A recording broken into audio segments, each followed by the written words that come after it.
What's up, guys? Today we're in Drug Dealer Simulator 2 talking about how to make meth for yourself.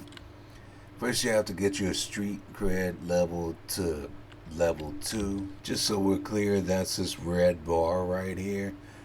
And what you want to do to get that up is anytime you see a gangster by itself, you all square up. Then you're going to go over here. This is the starter island. There's a ferry that crosses right here.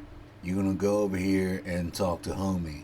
Homie's going to send you to the meth store over here. Won't talk to you unless you're street cred level 2. And then the meth store, when you're over here at the meth store, you want to come in here and click on this desk.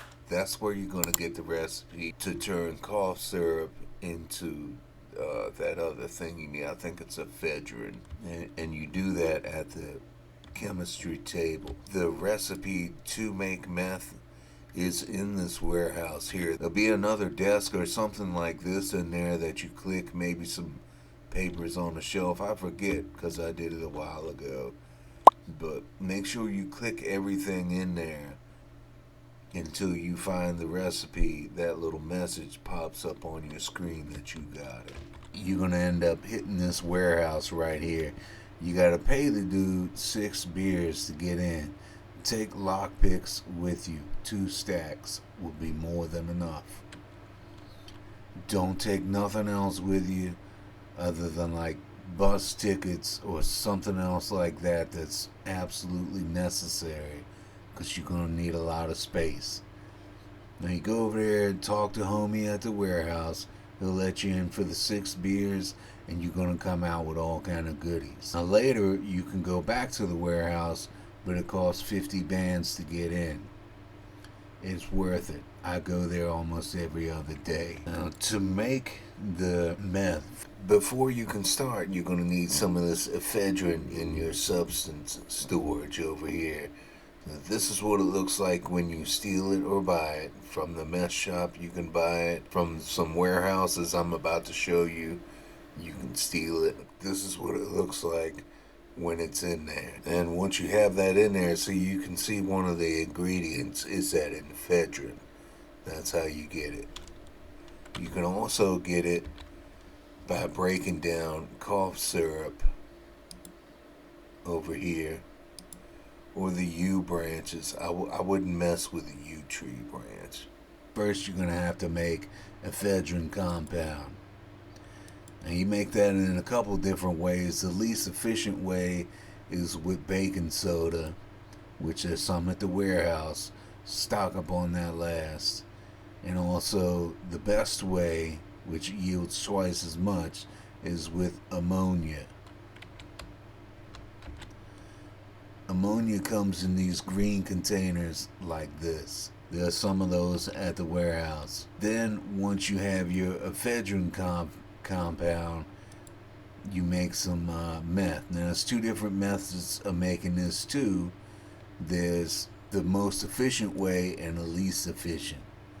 The least efficient way is with acetone. That's the stuff in the blue bottles, which is at the warehouse. The most efficient way is with hydrochloric acid. That stuff is hard to come by. That warehouse is really the only place I know to find it. There's another warehouse down here that takes bolt cutters to get into. I think I've found a few of them down there from time to time. In the beginning, your setup might look something like this. A couple pressure cookers and a drying rack. You can get the pressure cookers from the botanist over here, the weed and equipment store. Pretty sure you can get them from the furniture store. Don't quote me on it. You could definitely get them over there. This drying rack right here you can get from the botanist. These barrels right here you can get from the botanist. The shelves you get at the furniture store. Again, it's right here. Sorry, it's right here. And the table you get at the furniture store. Once you go there one time, you can just hold spacebar. In every furniture store you've been to, you can pull from their inventory. and shop whatever's there, and they'll ship it to you just like IKEA. Yet they do got the pressure cooker. You can also cook this on an oven, but you lose 20% on an oven. All right, you don't want that. You lose 10% in this pressure cooker.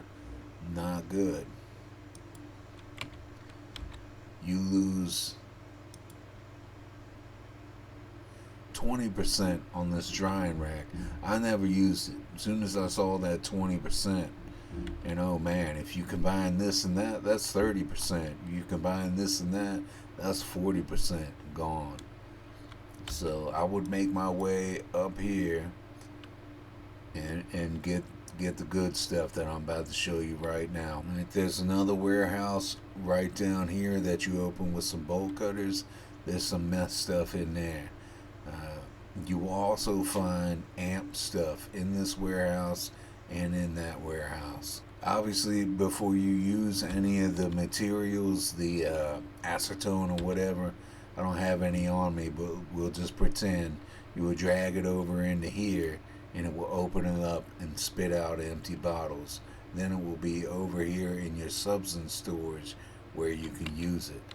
You get the laboratory tray at the furniture shop. I'm definitely sure it's at the botanist.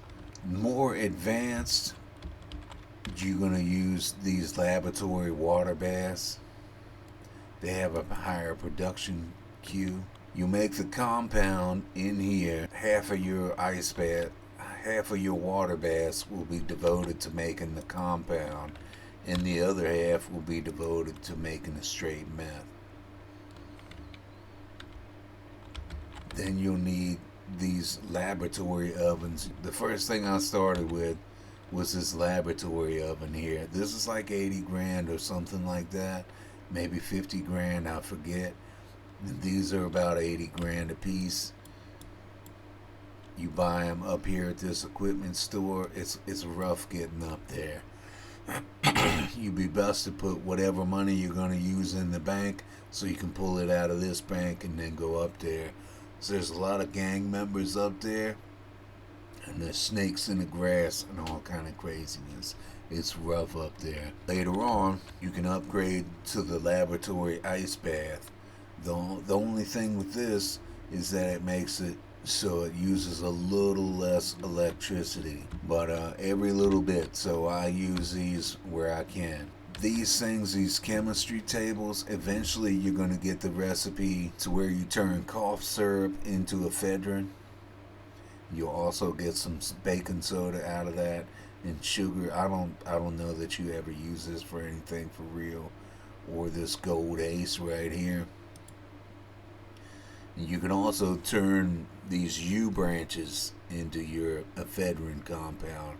Now, I wouldn't mess with the U branches. It doesn't seem like a good deal to me, but you do what you want to do. This cough syrup, you get a load of it at the pharmacy, and it goes a long way. You'll have gallons of the stuff. Here's mine right here. I just had like 30 gallons of it. I had to put 3 of these tables down so I could break it down fast enough. And after it comes out of the oven, it's done.